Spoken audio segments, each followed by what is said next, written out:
Hello guys, मैं आपको corona virus के बारे में बताने जा रही हूँ। कोरोना वायरस जो है आपकी एक कोरोना विराइडाई फैमिली से बिलोंग करती है और ये एक इनकैप्सुलेटेड फॉर्म में रहती है। और जो कोरोना वायरस है आपकी, वो एक पॉजिटिव सेंस वायरस है।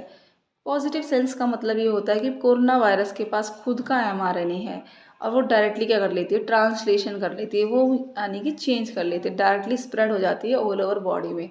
तो जो कोरोना वायरस है उसका वो किससे मिलके बनी है, 4 प्रोटीन से मिलके बनी है। MSEN। एम का मतलब है मेम्ब्रेनस प्रोटीन, एस का मतलब है स्पाइक प्रोटीन, एन का मतलब है न्यूक्लियोटाइड प्रोटीन और ई का मतलब है इनकैप्सुलेटेड या एनवलप्ड प्रोटीन। इन चारों प्रोटीन से मिलके जो है आपका कोरोना वायरस बना हुआ है। कोरोना वायरस के भी कुछ कैटेगरी थी। किस कैटेगरी में आया था? अल्फ़ा में आया था, बीटा में आया था, गामा में आया था, डेल्टा में भी आया था और लेटेस्ट जो है आपका ओमिक्रॉन में आया था। लेकिन जो हाईएस्ट मोर्टेलिटी जो कॉज की कोरोना वायरस ने, वो डेल्टा वाली कैटेगरी से इन्होंने क्या किया, सबसे ज़्यादा लोगों को किल किया। तो जो आपका कोरोना वायरस है वो जो है आपका किस पे अटैक करता है? वो डायरेक्टली अटैक करता है आपके लंग्स की टाइप 2 सेल पे अटैक करता है, जो कि नीमोसाइट टाइप 2 सेल है, जिसका काम होता है कि वो सर्फेक्टेंट को बनाए। लेकिन सर्फेक्टेंट बनाने वाली ही सेल पे अगर अटैक कर देगा तो आपका ईजिली जो है एल्वेओलाई कोलैप्स हो जाएंगी। तो कोरोना वायरस क्या करता है, जाके आपके लंग्स के एल्वेओलाई पर अटैक करता है, सेकेंड टाइप की सेल पर अटैक करता है, धीरे धीरे वहाँ के एल्वेओलाई को ख़त्म करता है, धीरे धीरे अपनी जनरेशन को बढ़ाता है, पूरे लंग्स की जितनी भी एल्वोलाई है उसको अटैक करके मार देता है। उसके बाद धीरे धीरे लंग्स ख़राब हो जाता है आपका। तो इस तरीके से जो कोरोना वायरस है उसका जो काम है, काम करने का फंक्शन है कि किस तरीके से वो आपके लंग्स को डैमेज करता है। डैमेज करने के बाद क्या होता है, उस टाइम पे केमिकल्स रिलीज होते हैं, जैसे प्रोस्टाग्लैंडिन हो गया आपका, इंटरफेरोन 10, 11, 12, इस तरीके, ब्रेडिकाइनिन, इस तरीके के ये जो क्या करते हैं, ये कॉज करते हैं बॉडी के अंदर एडेमा कॉज करना स्टार्ट करते हैं। हाईएस्ट जो मोटिलिटी हुई है कोरोना वायरस में, जिस पेशेंट की, वो जैसे ऑर्गन फेलियर पेशेंट हो गया या फिर ARDS वाले पेशेंट है, एक्यूट रेस्पिरेटरी डिस्ट्रेस सिंड्रोम वाले पेशेंट है, तो उनको इस तरीके की मतलब इस वजह से भी मरे हैं। तो जो कोरोना वायरस है, आपको पता ही है कि फर्स्ट केस जो हमने चाइना में देखा था वो भी 17 नवंबर 2019 को देखा था, वुहान डिस्ट्रिक्ट हुबेई सिटी और सीडफू मार्केट में देखा था। उसके बाद जो चाइना से वो आउट हुआ, थाईलैंड कंट्री में गया, थाईलैंड में 30 जनवरी को हमने देखा था। फिर जो हमारे इंडिया में आया, हमने फर्स्ट टाइम नोटिस किया था, वो हमने केरला के डिस्ट्रिक्ट थ्रिसूर में किया था नोटिस। उसके बाद जो है WHO ने कब इसको पैंडेमिक घोषित कर दिया गया था, बताइए? 11 फरवरी को इन्होंने क्या किया था, WHO ने डिक्लेयर कर दिया था कि it is a pandemic disease. First जो लॉकडाउन आपका लगा था वो कब लगा था? 24 मार्च को लगा था। और फर्स्ट जनता कर्फ्यू जो आपका लगा था वो 22 मार्च 2020 को लगा था, जो कि मोदी जी ने लगवाया था 2 घंटे के लिए जनता कर्फ्यू। उसके बाद जो फर्स्ट लॉकडाउन लगा था वो किस स्टेट में लगा था, ये भी क्वेश्चन आ सकता है। तो जो फर्स्ट लॉकडाउन लगा था वो आपका राजस्थान स्टेट में लगा था, आफ्टर दैट पंजाब में लगा था।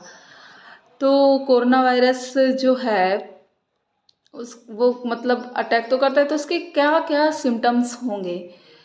तो कोरोना वायरस के जो सिम्टम्स, जैसे फीवर हो गया, loss of smell, loss of taste, chest tightness, dyspnoea, fever, इस तरीके के जो सिम्टम्स हैं, ये सारी चीज़ें मतलब कोरोना वायरस में आपको विजुअलाइज होंगी कि ये सारे सिम्टम्स आ रहे हैं आपको। तो अगर माइल्ड है तो आप ट्रीटमेंट ईजिली होम ट्रीटमेंट ले सकते हो, खुद को आइसोलेट कर सकते हो अगर माइल्ड है तो। अगर मॉडरेट है तो आप एवरमेक्टिन की 12 mg की बाहर मार्केट में अवेलेबल है मेडिसिन, वो आप 6 mg BD ले सकते हैं, आप ये सारे ट्रीटमेंट ले सकते हैं। अगर सीवियर तो रेमडेसिविर इंजेक्शन लेना है, जो कि टोटल आपको डोज लेनी है 600 mg, जिसमें कि फर्स्ट जो डोज है 200 mg की लेनी है, उसके बाद 4 जो डोज है आपको 100 mg की लेनी है, 600 mg की पूरी टोटल डोज लेनी है।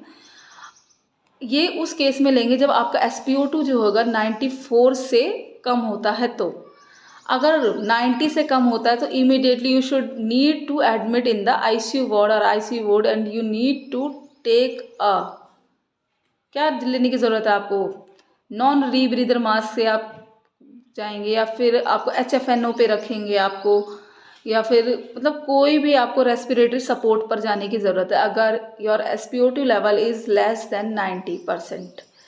ये सारे जो है आपका ट्रीटमेंट है कि आपको किस तरीके से कोरोना वायरस से बचाव करना है। कोरोना वायरस, अब जैसे हमने HRCT, इसके जो डायग्नोसिस है, कन्फर्मेटरी टेस्ट जो है वो क्या है, RT-PCR। RT-PCR के फुल फॉर्म है reverse transcripted polymerase chain reaction.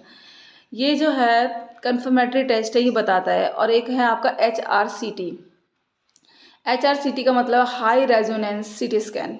इसमें क्या होता है, पेशेंट के जो हम चेस्ट के देखते हैं, सीटी स्कैन में हम चेस्ट देखते हैं, स्कोर देखते हैं। तो आपके राइट लंग में जो होता है वो 3 लोब होते हैं, लेफ्ट लंग में जो होता है आपके 2 लोब्स होते हैं। तो हर एक लोब को हमने 5-5 स्कोर दिए हैं।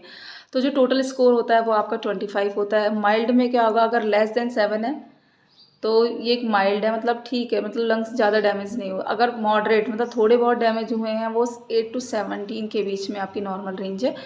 अगर मोर देन 17 है, यानी कि आपको सपोर्ट की ज़रूरत है, रेस्पिरेटरी सपोर्ट की ज़रूरत है, आपका लंग्स जो है इतना डैमेज हो चुका है, तो you should need to admit in the hospital. आपको हॉस्पिटल में एडमिट होने की ज़रूरत है। जो रैपिड, वो क्या कहते हैं, रैपिड एंटीजन टेस्ट जो है वो तो ईजिली हो जाता है, लेकिन that is not a confirmatory test. आपका RT-PCR जो है वो आपका कन्फर्मेटरी टेस्ट है, जिसमें क्या करते हैं हम नेज़ोफेरिंक्स से और ओरोफेरिंक्स से हम क्या करते हैं, सैंपल्स को लेते हैं। सबसे पहले हमें हमेशा ही ओरल से लेना चाहिए, और उसके बाद, है ना, 2 तरीके से ले सकते हैं, ओरल से भी लेना है और हमें नेज़ो से भी लेना है। हाइपोक्लोराइड सॉल्यूशन में डिप करके रखना है, उसके बाद हमें लैब में सेंड कर देना। After that 24 hours to 72 hours या 48 आवर्स में आपको रिजल्ट बता देंगे। Thank you guys. अगर आपको कुछ भी डाउट है तो आप मुझसे पूछ सकते हैं। Thank you.